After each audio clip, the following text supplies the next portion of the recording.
India US trade deal sign हो चुकी है और मीडिया के शोर में आप ये भूल जाएंगे कि सीज फायर की ही तरह डोनाल्ड ट्रंप ने पीएम मोदी से पहले सोशल मीडिया पर यह डील अनाउंस कर दिया। पीएम मोदी ने इसे न्यू वर्ल्ड ऑर्डर कहा है, तो क्या यही नया वर्ल्ड ऑर्डर है जहां पर इंडिया वही करेगा जो अमेरिका उसे करने को कहेगा? कम से कम ट्रंप ने जो फोटो डाली उसे देखकर यही लगता है।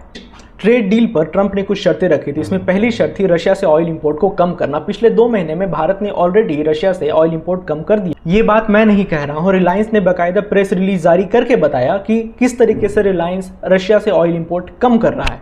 2 दिनों पहले जब डोनाल्ड ट्रंप ने अनाउंस किया कि भारत को वेनेजुएला से ही तेल खरीदना पड़ेगा, तब अचानक से ऑयल एंड गैस मिनिस्टर को याद आया कि भारत तो हमेशा से वेनेजुएला से तेल खरीद रहा था। We have had an old relationship with Venezuela. I have $1 billion of investment, $1 billion stuck there. Our refineries are,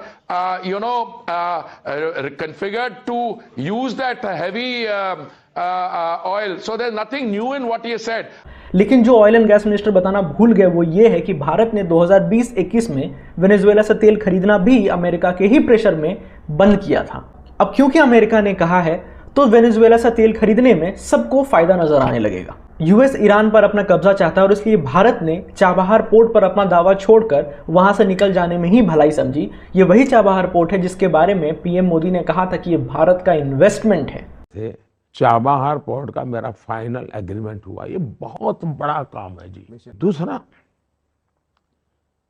किसी तीसरे के आधार पर हम अपने निर्णय नहीं करेंगे जी, हम निर्णय हमारे लिए करेंगे।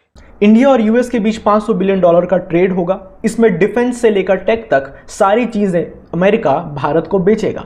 तो क्या make in India, manufacture India, आत्मनिर्भर भारत, ये सारी बातें बस भाषणों में ही रहने वाली है? क्या इसलिए फाइनेंस मिनिस्टर ने अपने बजट भाषण में कहा था कि हमें सर्विस सेक्टर की तरफ वापस लौटना पड़ेगा क्योंकि अब मैन्युफैक्चरिंग तो भगवान भरोसे है। Renewed emphasis on the service sector to provide a pathway to fulfilling aspirations of a youthful India. PM Modi Trump की ट्वीट के बाद काफी खुश दिख रहे थे, शाबाशी ले रहे थे, मालाएं पहन रहे थे। हालांकि ट्रंप ने जिस बातों का जिक्र किया उनमें से किसी भी बात पर पीएम का कोई भी स्टेटमेंट अभी तक नहीं आया है।